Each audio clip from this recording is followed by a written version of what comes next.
வந்திருக்க மீடியா நண்பர் அனைவரும் லேட்டாகி போச்சு, கோச்சிக்காதீங்க. நானே 2 ஹவர் உட்காந்துருந்தேன், நீங்கள் 3 ஹவர் உட்காந்துருக்கீங்க.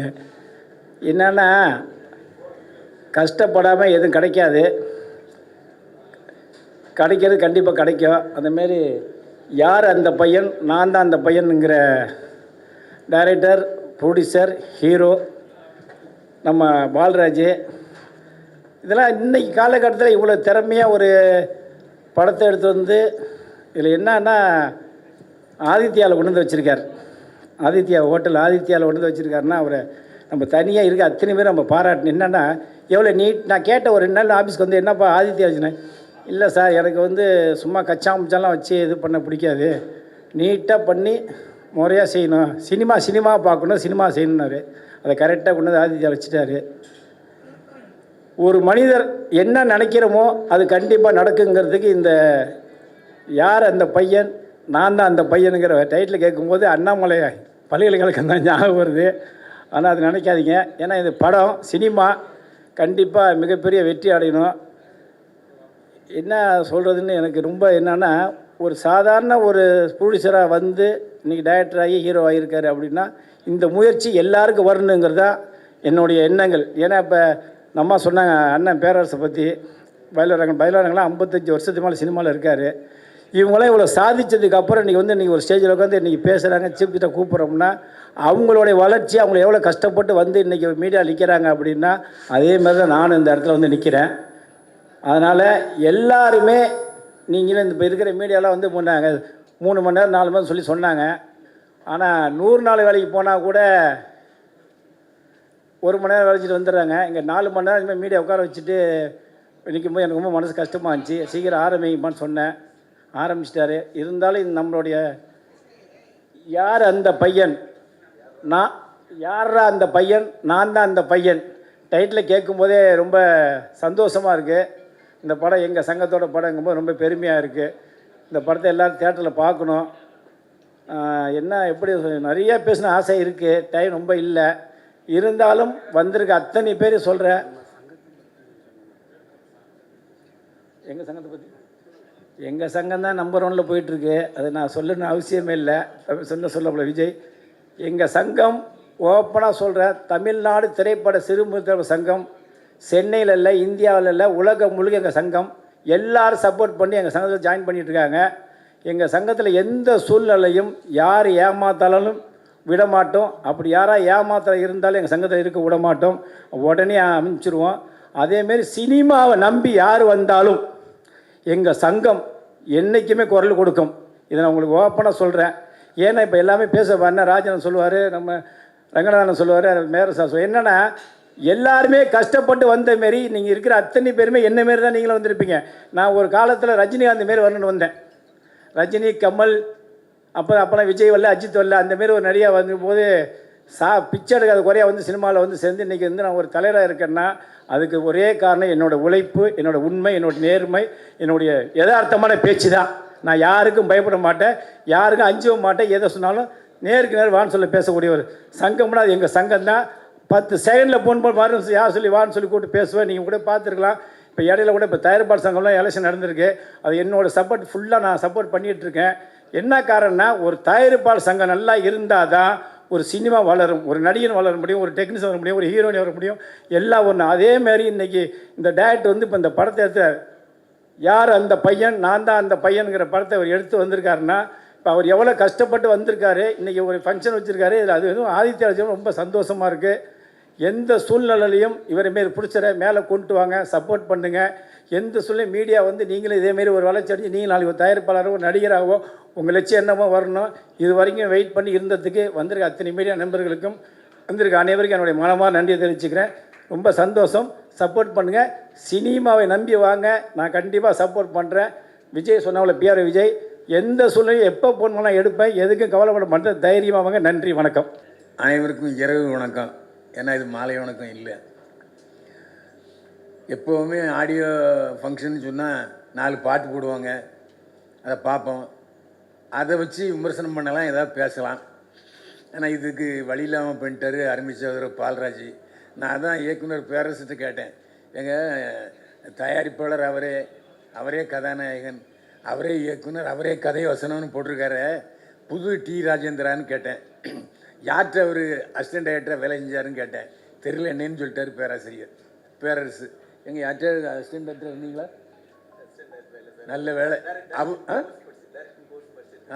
படிச்சுட்டு வந்துட்டார். அதாவது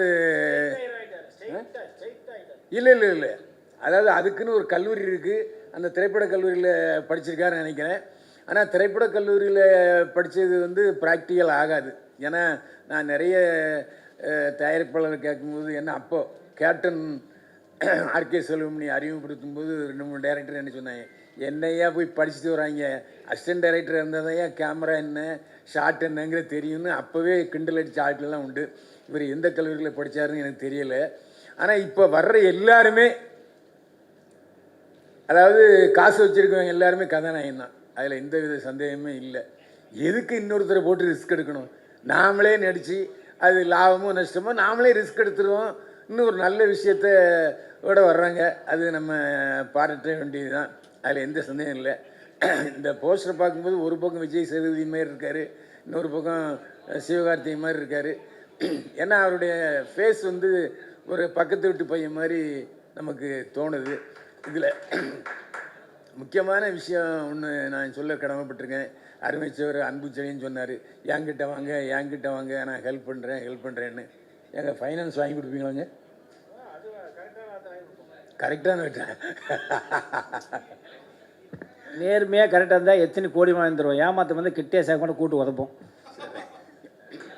இதில் முக்கியமான விஷயம் என்னென்னா, இப்போது படம் தயாரிக்கிறது ஈஸி, ஃபைனான்ஸ் வாங்குறது கூட ஈஸி தான். ஏன்னா ஏதாவது நிலத்தை கொடுத்து வாங்கிடலாம். ஆனால் தியேட்டர் கிடைக்கிறது தான் இப்போ கஷ்டமாக இருக்குது. சமீபத்தில் கூட சல்லியர்கள் படத்தினுடைய தயாரிப்பாளர் அமைச்சர் சுரேஷ் கமாச் சொன்னார், எனக்கு மால் தியேட்டர்லாம் கிடைக்கவே இல்லைங்க அப்படின்னு வருத்தப்பட்டு சொன்னார்.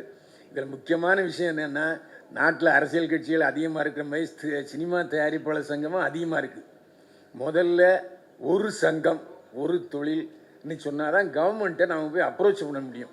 இன்றைக்கி லெவலில் நம்முடைய இப்போ ஏன்னா எனக்கு தேர்தல் நடக்கலை. அருமைச்சவர் அன்புச்செழியன் வந்து தயாரிப்பாளர் சங்க தேர்தல் நடந்துட்டுன்னு சொன்னார், நடக்கலை. இனி தான் நடக்க போகுது. அதில் அதான் நடக்க போகுது. இதில் என்னென்னா, இப்போதைய நடப்பு தயாரிப்பாளர் சங்க தலைவர் வந்து இங்கே பார்க்காம அவர் சொந்த ஊரான காரைக்குடியில் போய் முதலமைச்சரை பார்த்துருக்காரு. ஏன்னா இங்கே கோட்டையில் அனுமதி கிடைக்கலையா என்னங்கிறது நமக்கு தெரியல. இந்த மாதிரி சூழ்நிலையில் இப்போ தமிழ் குமரனும் போட்டியிடுறாரு. இதுக்கு இடையில நடப்பு தயாரிப்பாளர் சங்கம்னு ஒன்று இருக்குது. இதில் ஒரு அரசாங்கத்தின் மூலமாக சலுகைகள் கிடைப்பதற்கு நடப்பு தயாரிப்பாளர் சங்கம் ஹெல்ப் பண்ணுமா, இல்லை தயாரிப்பாளர் சங்கம் ஹெல்ப் பண்ணுமா, இல்லை சிறு தயாரிப்பாளர் சங்கம் ஹெல்ப் பண்ணுவாங்கிறது குழப்பத்தில் தயாரிப்பாளர் இருக்காங்க. எல்லாத்தையும் பணம் இருக்குது, எல்லாத்தையும் படம் எடுக்கணுங்கிற அறிவாற்றல் இருக்குது. படம் ஒழுங்காக எடுக்கணும்னு சொல்லுங்கள். படம் ஒழுங்காக எடுத்தால் நம்ம ஏன்னா அர்த்தத்தை போய் கை கட்டிக்கணும். படம் ஒழுங்காக எடுக்க சொல்லுங்கள். நம்ம டேரக்டர் கொடுத்தா படம் எடுக்க சொல்லுங்கள். கவர்மெண்ட் நம்பியே படம் எடுத்தால் எப்படி கவர்மெண்ட் கொடுக்கணும்? நம்ம ஆளுக்கு படம் கரெக்டாக எடுக்க சொல்லுங்கள். நம்ம படம் எடுத்தால் எவன்ட்டு கை நீட்ட வேண்டியதில்லைண்ணே. இது அவர்கிட்ட சொல்லுங்க, பால்ராஜிட்டு சொல்லுங்க. இப்போ அவர் தான் பேசுகிறேன், சொல்லுங்கள். இல்லை, பால்ராஜிட்டு சொல்லுங்கள். ஏன்னா இப்போ சமீபத்தில் இல்லை, நாங்கள் இப்போ சமீபத்தில் இந்த வாரம் ஒரு 5 படம் தொடர்ந்து பார்த்தோங்க. இப்போ அண்ணனை வச்சு சொல்கிறேன், அரசாங்கத்தை நம்பி யாரும் படம் எடுக்காதீர்கள், சலுகையை நம்பி படம் எடுக்காது. உங்களுடைய உண்மையான கதையை நம்பியும் உங்களுடைய பணத்தை நம்பியும் உங்களுடைய திறமை நம்பி படம் எடுத்தால் யாருக்கிட்ட கை என்ற நிலை என்னுடைய அருமையான தாழ்மையான கருத்து. நன்றி. அண்ணன் தெளிவாக பேசுவார். நான் தெளிவாக பேசுகிறேன்னு அவரே பேசிட்டு போயிட்டார். இதில் முக்கியமான விஷயம் என்னென்னா, அவரை விட நாங்கள் தான் அதிகமாக படம் பார்க்குறோம். நமக்கே தெரியும், கடந்த 3 நாட்களாக 5 படம் பார்த்துருக்கோம். 5 படமும் ஒரே கிளைமேக்ஸ் உண்டா இல்லையா? 5 படமும் ஒருத்தன் லவ் பண்ணுறாங்க, அப்புறம் பிரேக்கப் ஆகுது, அப்புறம் மறுபடியும் சேர்றாங்க. கிளைமேக்ஸில் ஒரே டைலாக் தான். 3 படமும் ஒரே டைலாக். இப்படி இருந்தால் எவங்க படம் பார்ப்பாங்க? ஏன் ஒரு கதை கேட்கும்போது இது ஏற்கனவே வந்த மாதிரி இருக்க அந்த கதைன்னு யாருக்குமே அறிவாற்றல் இல்லைன்னு சொன்னால் அப்புறம் என்னத்தை நீங்கள் பணத்தை போட்டு படத்தை எடுக்க போகிறீங்க? எனக்கு சந்தேகமாக இருக்குது. அதான் ஒரு கோளாறு இருக்குது. ஆனால் ஒரு விஷயம் நான் இதை சொல்ல வைக்கப்படலை. இருட்டு அறையில் முரட்டு குத்துன்னு ஒரு படம் வந்துச்சு. அதுக்கப்புறம் நேற்று ஸ்வீட்டி நாட்டி கிரேசி சூப்பர் படம். நிச்சயமாக அந்த படம் சூப்பர் கலக்கல் வசூலில் பண்ண போகுது. நீங்கள் அதுக்கப்புறம் நிறைய படங்கள் அதே மாதிரி வரும். எதுக்கு சொல்கிறேன்னா, அது நாட் ஓன்லி செக்ஸ் மூவி, அதில் வந்து ஒரு வித்தியாசமான ஒரு பரபரப்பான விறுவிறுப்பான கதை இருக்குது. அந்த டைரக்டர் ராஜசேகர் நல்ல ஆரம்பத்துலேருந்து கடைசி வரைக்கும் நாற்காலி நுனியிலே உட்கார வச்சிட்டார். ஏன்னா ஏற்கனவே பழைய கதாநாயகி முன்னையும் பெருசு, நம்ம அதாவது சுந்தரா ட்ராவல்ஸ் ஒன்று நடிகை, அதுக்கப்புறம் இனியா 2 பேரும் சேர்ந்து பயங்கர கலக்கல். அந்த கேமராமேன் ரொம்ப கொடுத்து வச்சார். அடிக்கடி க்ளோஸ்அப் அதையே காமிச்சிக்கிட்டு இருக்காரு. நமக்கும் பயங்கர சந்தோஷமாக இருந்தது. அது கிளைமேக்ஸ் வந்து ரொம்ப சூப்பர் கிளைமேக்ஸு. இதில் ஜனநாயகன் படம்லாம் வந்து சென்சாரில் தடைப்பட்டு போச்சு அதுன்னு சொல்கிறாங்க. சென்சாரில் அது எப்படி அப்படின்னு தெரியல. அந்த ப்ரொடியூசர் நல்லவர். ஏன்னா துணிச்சலாக கோயம்புத்தூர்லேருந்து வந்து பாலராஜன், அவர் பேர் சுரேஷ் நினைக்கிறேன், அவர் படம் எடுத்திருக்காரு. ராஜசேகர் நல்ல படம் எடுத்திருக்காரு. என்னென்னா செக்ஸு படமாக இருந்தாலும் ஒரு வித்தியாசமான கதையோடு எடுத்திருக்காங்க. வர்ற தயாரிப்பாளர்கள் வித்தியாசமான கதையோடு வாங்க. இந்த தலைப்பு ரொம்ப நல்லா இருந்தது. யாரா அந்த பையன், நான் தான் அந்த பையன். ஒருவேளை டைரக்டரு, ப்ரொடியூசரு, ஹீரோ அவரை பையனாக சொல்லிக்கிட்டாரா என்னன்னு நமக்கு தெரியலை. இப்படிதானே நீ அவரை பையன்னு சொல்லிட்டாரு. நான் தான் அந்த பையன். இந்த துணிச்சல் யாருக்குமே வராது. அந்த அடிப்படையில் அவரை நம்ம பாராட்டணும். இதில் முக்கியமான அம்சம் என்னென்னா, எல்லாருமே சொல்கிறது வழக்கமாக ஹீரோயின்கள் வந்து ப்ரொமோஷனுக்கு கண்டிப்பாக வரணும், வரமாட்டேங்கிறாங்க. ஒருவேளை அவங்க மீட்டர் எங்கேயாவது ஓடுதான்னு நமக்கு தெரியல. அந்த அடிப்படையில் இங்கே வரலையாங்கிறது நமக்கு தெரியல. ஏன்னா இப்போல்லாம் வந்து ஹீரோயின் என்ன பேசுகிறாங்கன்னு சொன்னால் அவங்க ஒன்றும் தெலுங்கில் பேசுகிறாங்களே, ஹிந்தியில் பேசுகிறாங்களே, இங்கிலீஷில் பேசுகிறாங்க. நமக்கும் புரிய மாட்டேங்குது, கண்டென்ட் கிடைக்க மாட்டேங்குது. இதில் முக்கியமான விஷயம் என்னென்னா, ஆடியோ ஃபங்க்ஷன் சொல்லி 3 மணி நேரம் போட்டு கழுத்து இருக்கிறாங்க. ஆனால் எடிட்டர்கிட்ட போனால் 10 நிமிஷம் போங்க சார், எடுத்துகிட்டு போங்க சார், எவனும் பார்க்க மாட்டேங்கிறான்னு சொல்கிறாங்க. இதில் எங்களுக்கு உள்ள கஷ்டம் என்னென்னா, 3 மணி நேரம் உட்காந்து அந்த ஆடியோ ஃபங்க்ஷனை எடுத்து விட்டு 10 நிமிஷம் வராது. இப்போ புதுசாக யூடியூப்பில் போட்டிருக்காங்க, நீங்கள் ஏற்கனவே முதல்ல 5 பேர் போடுற அந்த கண்டென்ட்டுக்கு தான் காசு, மீதி எதுக்குமே காசு கிடையாது. அப்போ போட்டு என்ன பிரயோஜனம்? ஸோ நாங்களும் இதில் பாதிக்கப்பட்டிருக்கோம். அதனால் புதுசாக நாங்கள் கண்டென்ட் வந்ததுன்னா தான் எங்களுக்கு வந்து வருமானம். இப்போ தேவையில்லாமல் என்னையும் போட்டு நான் பேசாதெல்லாம் போட்டு தம்ப்நெயில் போடுறது என்னுடைய சகோதரர்கள் தான். நான் என்ன செய்ய முடியும்? சரி, அவங்களுக்கு சந்தோஷமாக இருந்தால் எனக்கு சந்தோஷமாக இருக்குன்ட்டு நான் விட்டுட்டு போயிடுறதான். எதுக்குன்னா, எப்படி தயாரிப்பாளர்கள் பாதிக்கப்படுகிறார்களோ அதே போல் நாங்கள் மீடியாக்காரங்களும் பாதிக்கப்படுறோம். இதில் முக்கியமான விஷயம் என்னென்னா, நான் போலீஸ் அதிகாரியாக இருந்திருக்கேன். போலீஸ் அதிகாரியும் வீட்டில் ஒழுங்காக சாப்பிட முடியாது, ஒரு நல்லது கெட்டதுக்கு போக முடியாது. அதே மாதிரி இந்த மீடியாக்காரங்களும் நல்லது கெட்டதுக்கு போக முடியாது. ஏன்னா எந்த சமயத்தை பாருங்கள், 5 மணிக்கு ஆரம்பித்து 7 மணி முடிஞ்சிருன்னு சொன்னால் வந்துட்டு இன்னும் இப்போ மணி பாருங்கள். வீட்டுக்கு போனாச்சுன்னா, யோ எத்தனை மணிக்கு வரேன்னு சொன்னேன். வீட்டில் ஒரே பாட்டு. ஆக நமக்கு அங்கே ஒரு இடி, இங்கே ஒரு இடி. ஆஃபீஸுக்கு போனால் என்னையா நியூஸ் எடுத்து வந்திருக்க, கண்டென்ட்டே இல்லை, நானேயா கண்டென்ட் கொடுக்க முடியும்? இப்படி ஆக நாம் எப்படி தயாரிப்பாளர்கள் சிக்கலில் இருக்கிறார்களோ அதே போல் மீடியாக்காரங்களும் நாங்களும் சிக்கலில் தான் இருக்கோம். ஏன்னா எத்தனை யூடியூப்பு இனிமேல் அடுத்தாப்போ வரப்போகுது, இருக்கிற மூட போகிறாங்களேங்கிற பயத்துலேயும் தான் நாங்களும் இருக்கிறோம். இருந்தாலும் யாரா அந்த பையன், நான் தான் அந்த பையன் வெற்றி பெறுவதற்கு தம்பி பாலராஜை வாழ்த்துகிறேன். ஏன்னா இந்த மாதிரி ப்ரொடியூசர்கள் வர்றதுனால தான் ஒரு 10-15 பேர், அது கிட்டத்தட்ட ஒரு 500-600 பேர் பொழைச்சிக்கிட்டு இருக்காங்க. ஏன்னா சினிமா இன்றைக்கி சொன்ன மாதிரி அன்புச்சிலையும் அடிக்கடி சொல்கிற மாதிரி புதிய தயாரிப்பாளர்களை நம்பித்தான் சினிமா இருக்கிறது.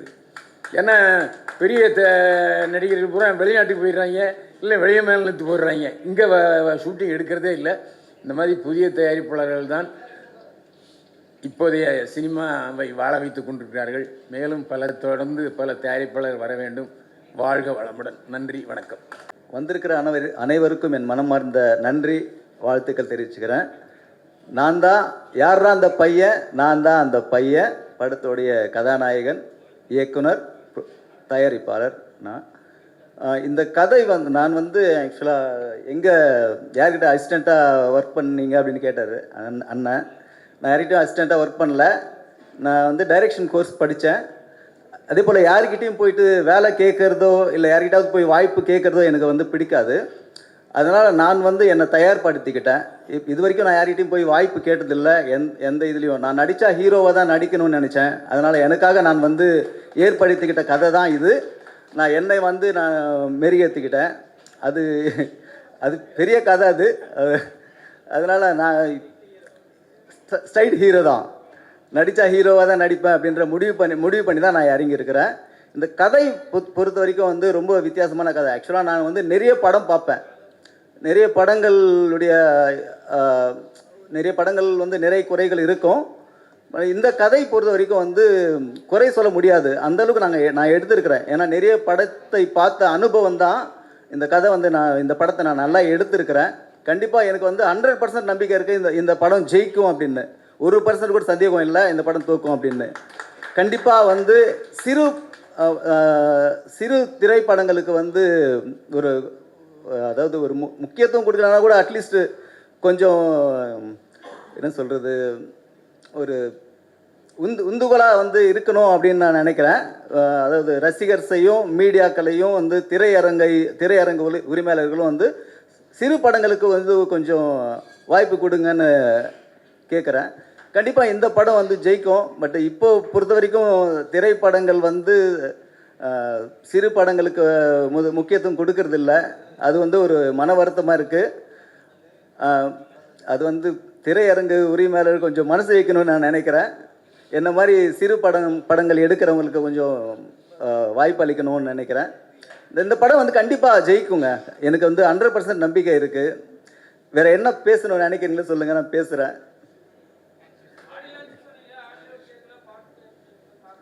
ஆக்சுவலாக வந்து ஆடியோ லான்ச்சுக்கு வர வந்தவங்களை எல்லாரையும் வாழ்த்துறேன். பட் இது வந்து நாங்கள் ஸ்க்ரீன் பண்ணல. இது வந்து ஸ்ட்ரைட்டாக யூடியூப் சேனலில் நாங்கள் வந்து இந்த ஆடியோவும் ட்ரைலரும் ரிலீஸ் பண்ணுறோம் ஸ்ட்ரைட்டாக. அதுதான். வேறு ஏதாவது கேட்கணும்னு நினைக்கிறீங்களா சார்? பிஆர் ப்ரொடக்ஷன்ஸ் பால்ராஜ் அப்படின்ற யூடியூப் சேனலில் வந்து ரிலீஸ் பண்ணுறோம் சார். இந்த இது என்னுடைய ஓன் பேனரில் தான் இந்த படத்தையும் நான் ரிலீஸ் பண்ண போகிறேன். பிஆர் ப்ரொடக்ஷன்ஸ் தான் தமிழ்நாடு ஃபுல்லாக ரிலீஸ் ஆகும் போது. மார்ச் 6 வந்து இந்த படம் ரிலீஸு. பிஆர் ப்ரொடக்ஷன்ஸ் தமிழ்நாடு ஃபுல்லாக ரிலீஸ் ஆகும். வேறு ஏதாவது கேட்க விரும்புகிறீங்களா? வணக்கம். ஃபர்ஸ்ட் ஆஃப் ஆல் நான் பால்ராஜ் சாருக்கு தேங்க் பண்ணுறேன். ஏன்னா என்னையும் நம்பி நான் இந்த ரோலுக்கு கரெக்டாக பர்ஃபெக்டாக நான் இதுக்கு சூட் ஆவேன் அப்படின்னு அவர் என்னை நம்பி இதில் என்னை ஆக்ட் பண்ண வச்சதுக்கு நான் ரொம்ப தேங்க் பண்ணுறேன். இந்த மூவி வந்து முக்கியமாக பேரண்ட்ஸ் வந்து பார்க்க வேண்டிய மூவின்னு தான் சொல்லலாம். ஏன்னா இதில் நிறைய கருத்து இருக்குது. ஸோ எல்லோரும் அது பார்க்குற ஒரு படம் தான். உங்களோட எல்லாரோட சப்போர்ட்ஸும் கண்டிப்பாக எங்களுக்கு தேவை. So thank you. அவருக்கு வணக்கம். இருட்டு அறைகளை முரட்டு கூத்து என்ன பரவாயில்ல சார். ஸ்வீட்டி நாட்டி கிரேசி இந்த படங்கள்லாம் இளைஞர்களை குறி வச்சு எடுக்கிற படம். இப்போ தான் தெரியுது இது பயில்வான் மாதிரி அளவுக்கு குறி வச்சு எடுக்கிறாங்கன்ட்டு. அவ்வளவு சமீபத்தில் வராங்க இதெல்லாம். அதனால் பயில்வானா ரொம்ப ரசித்து பார்த்துருக்காரு. அந்த இதுலேருந்து இன்னும் ஒரு விடுபடலை. எல்லாருமே மீடியாக்கள் உங்களை சேர்த்துக்கிட்டார் அவர். ஓகே, எனக்கு படம் பார்க்கணும் ஒரு ஆசை வந்துடுச்சு. பார்த்துருவோம். நான் மட்டும் இப்போ யார் அந்த பையன்? நான் தான் அந்த பையன்.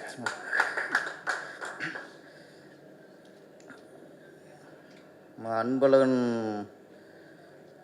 ரொம்ப ஆவேசமாக பேசினார். எல்லாத்துக்கும் நான் இருக்கேன்ட்டு. ஆமாம், சினிமாவில் உள்ள பாசம், சினிமா நல்லா இருக்கணுங்கிற ஒரு வேகம், வெரி. ஆமாம், டோன்ட் வரி, சினிமா நல்லா இருக்கும். யார் அந்த பையன், யார் அந்த ஹீரோ? நான் தான் அந்த ஹீரோன்னு வந்துட்டார் அவர். பால்ராஜ்.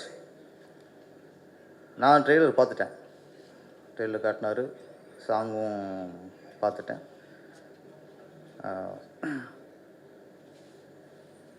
அதான் ஹீரோங்கிறதுக்கு இப்போலாம் இலக்கணம்லாம் ஒன்றும் இல்லை. தலக்கணம் இருக்கக்கூடாது, அவருக்கு இலக்கணமும் இருக்கக்கூடாது. அதான்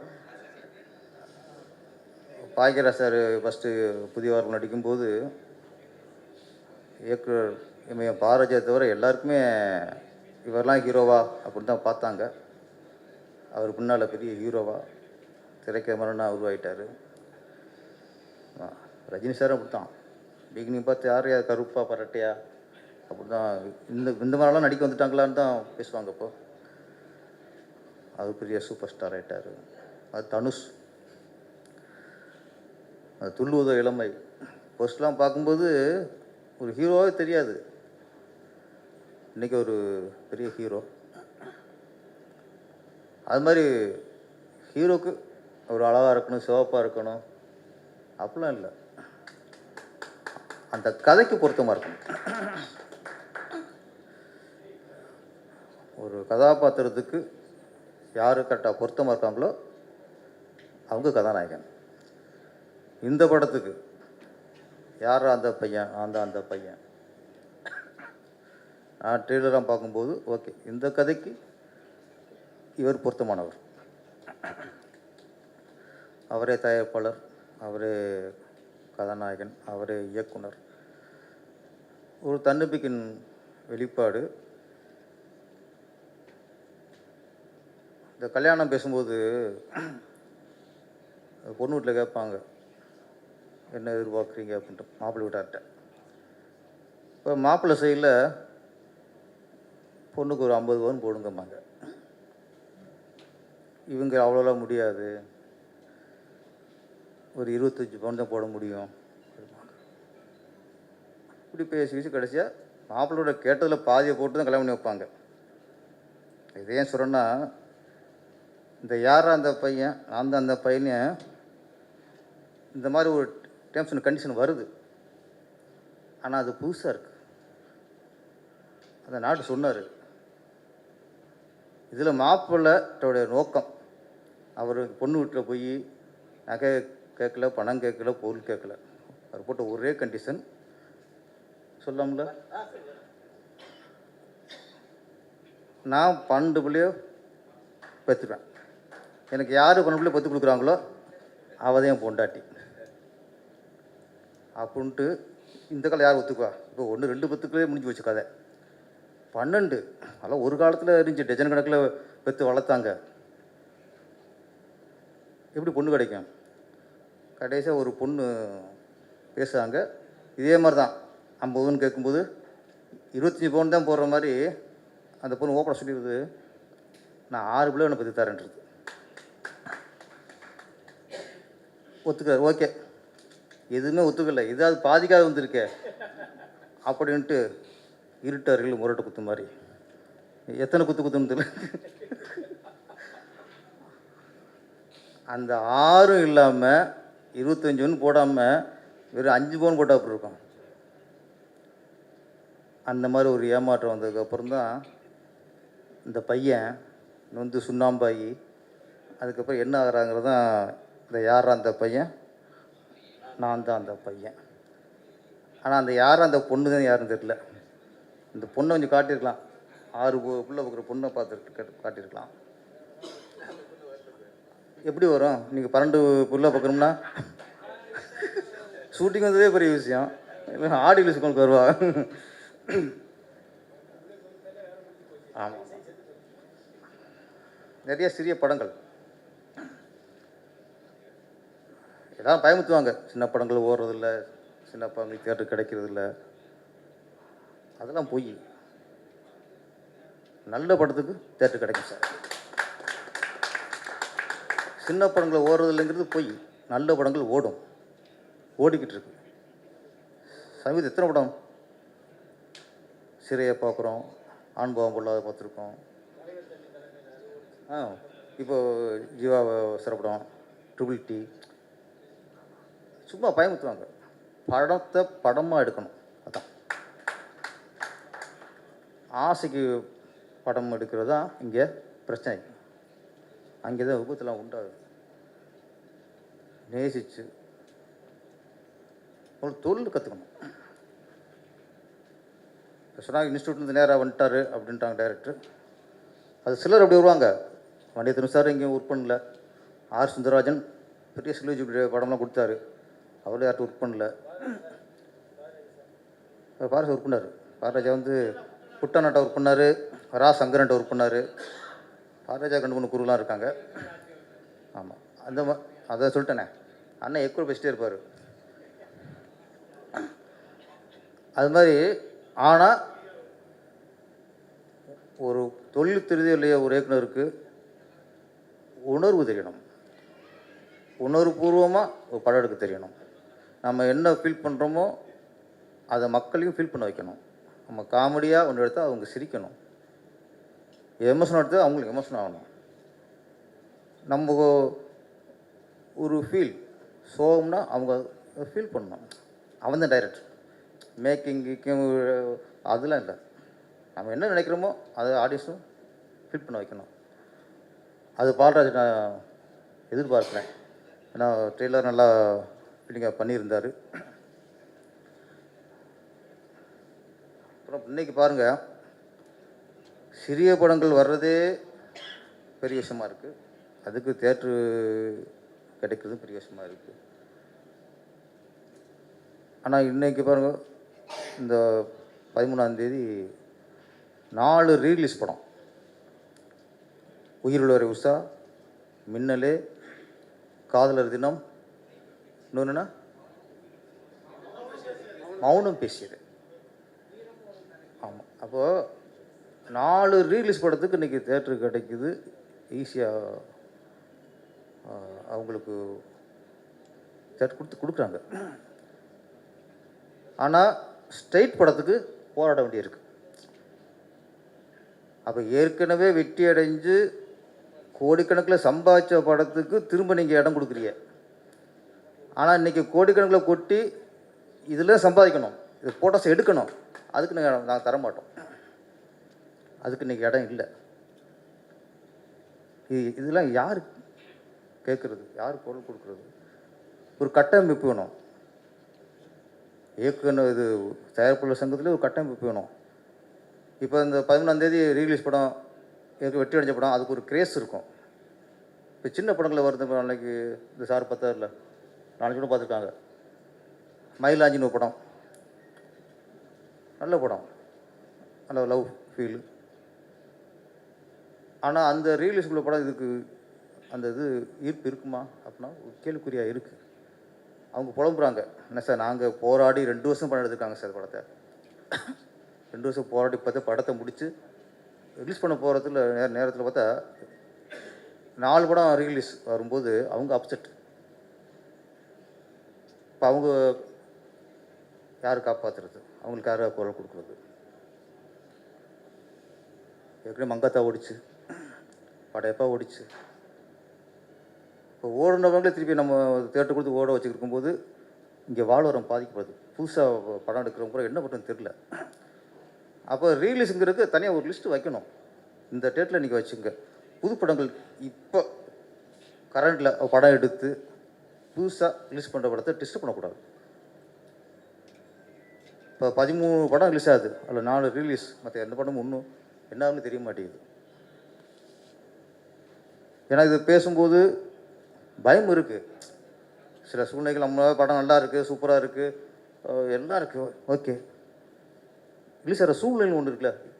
ஒரு படத்தை வெற்றிக்கு காரணம் ரிலீஸ் ஆகிற சூழ்நிலையும் ஒரு காரணம். படம் என்ன தான் நல்லா இருந்தால் கூட சில சூழ்நிலைகளில் அது கொஞ்சம் மிஸ் ஆயிரும். அந்த சூழ்நிலை நம்மளே உருவாக்குறோம். அவங்களும் பிடிச்சிருதான், ரீலீஸ் பண்ணுறவங்களும் பிடிச்சிருதான், புதுசாக படம் பண்ணுறவங்களும் பிடிச்சிருதான். இந்த ரீலீஸு கொஞ்சம் ஆமாம் விடக்கூடாது. நீங்கள் அதுக்கு தனியாக ஒரு டைம் ஒதுக்குங்க. இல்லை ரீலீஸ் படம் ரிலீஸ் பண்ணுறவங்களும் ரிலீஸ் எப்போ பண்ணாமல் தவிர்க்கணும். ஏன்னா ஓடின படத்தை தான் ரிலீஸ் பண்ண முடியும், இன்னும் ஓடாத படத்தை ரிலீஸ் பண்ண முடியாது. இன்றைக்கி உயிரில் வர உஷானா பெருசாக ஓடின படம் இன்றைக்கி ரிலீஸுங்கும் போது ஆமாம் வந்துடும். இப்போ அமைக்க போதில் அது கொஞ்சம் அதெல்லாம் கொஞ்சம் கவனம் செலுத்தணும்.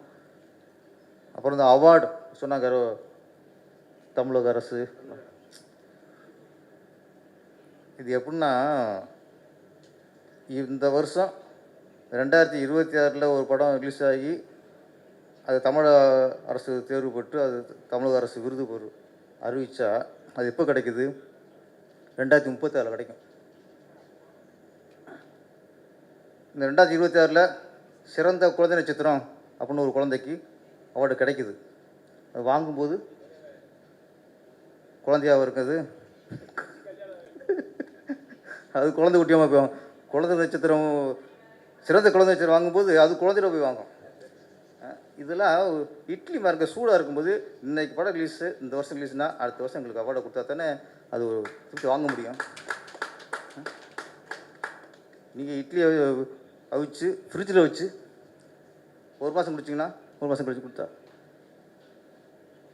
விருதுங்கிறது ஊக்கப்படுத்துறது, விருதுங்கிறது கலைஞர்களை கௌரவப்படுத்துறது. அந்த விருது அந்தந்த நேரத்தை கொடுக்கணும். சிறந்த கதாநாயகி விருது கொடுக்குறிய, அதுக்கு கல்யாணாகி வச்சுருக்கோம். வாங்கும்போது கல்யாணாகி 2 குழந்தையோடு இருக்குது. 10 வருஷத்துக்கு அப்புறம் அந்த விருது வாங்கும்போது யாருக்குமே அந்த சந்தோஷம் இருக்காதுங்க. அது மாதிரி தமிழக அரசுக்கு வேண்டுகோள், 2026க்கான சிறந்த படத்துக்கான விருதுகளில் 2027 கொடுங்க, 2036 கொடுத்துடாதீங்க. அது யாரும் சந்தோஷம் வாங்க மாட்டாங்க, ஒரு கடமைக்கு தான் வாங்குவாங்க. அதுதான் தமிழக அரசுக்குள்ளே நான் கேட்குற வேண்டுகோள். அப்பப்போ கலைஞரில் கௌரவிங்க. தேர்தல் வரக்கு முன்னாடி மொத்தமாக கூட்டு விருதில் கொடுக்காதீங்க. மற்றபடி யாரா அந்த பையன், நான் தான் அந்த பையன், நீங்கள் தான் அந்த பையன். ஆமாம், அப்போ மிகப்பெரிய வெற்றி அடையணும். பால்ராஜ் வித்தியாசமான குளத்தில் கதை பண்ணியிருக்காரு. நான் சொன்னது இதில் 3 தம்பதியில் வர்றாங்க. இதில் ஒரு தம்பதி தான் இந்த ஒரு டஜன் உள்ளே போகிற லட்சியம் உள்ளவர். அப்புறம் ரவிமரியா பண்ணியிருக்காரு போலீஸ் ஆஃபீஸராக. அந்த ஃபேமிலி அது வேறு மாதிரி ஒரு பிரச்சனை. இன்னொரு தம்பதி அது ஒரு வேறு மாதிரி பிரச்சனை. 3 பிரச்சனையுமே வித்தியாசமான பிரச்சனை. ஒரு வித்தியாசமான கதை எடுத்து மக்கள் வித்தியாசமான படத்தை வெற்றியடைய வைப்பாங்க நம்பிக்கையில் நம்ம பால்ராஜ் படம் பண்ணியிருக்காரு. அவருடைய வாழ்த்துக்கள். நன்றி. அப்புறம் நான் ஒரு விஷயம் சொல்ல மறந்துட்டேன்.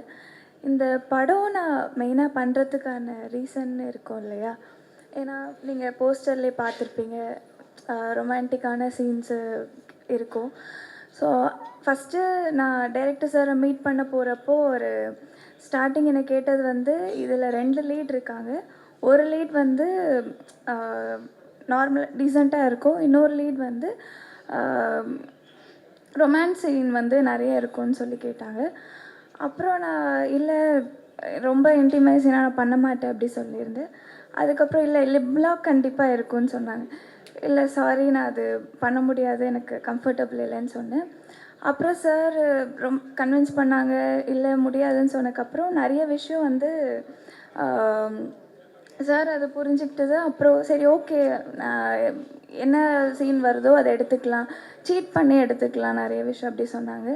ஸோ நிறைய விஷயம் நாங்கள் அது இப்போ கிஸ் பண்ணுற மாதிரி இருக்கோம் அப்படின்னா அதை நாங்கள் நிறைய சீட் பண்ணி எடுத்தோம். அப்புறம் ஃபைனலாக அது நல்லபடியாக வந்துருச்சு. ஸோ இதெல்லாம் வந்து சார் சப்போர்ட் பண்ணியிருந்தார். இப்போ வேறு டைரக்டராக இருந்தால் என்ன இவங்க இவ்வளோ கண்டிஷன் போடுறாங்க வேண்டாம் அப்படின்னு சொல்லியிருக்கலாம். ஆனால் சார் என்னுடைய கம்ஃபர்ட்டையும் பார்த்து அவர் நிறைய விஷயம் அவருமே அதை பார்த்துக்கிட்டு பொறுமையாகவும் எக்ஸ்பிளைன் பண்ணார். ஸோ அதுக்காக தேங்க்யூ.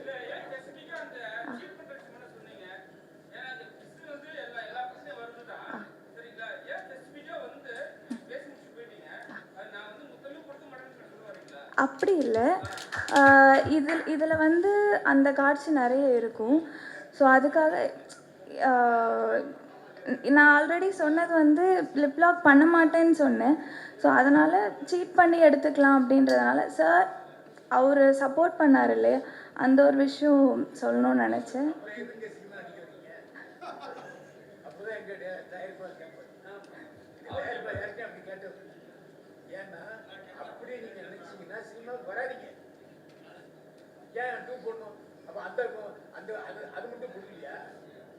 இல்லை டூ போடணும்னு கிடையாது. இப்போது உண்மையாகவே இப்போ கேமராலேயுமே உண்மையாகவே பண்ணாலும் இப்படி திரும்பி இப்படி கொடுத்தாலுமே அது பண்ணுற மாதிரி தான் இருக்கும். ஸோ அதுதான் இருக்குது.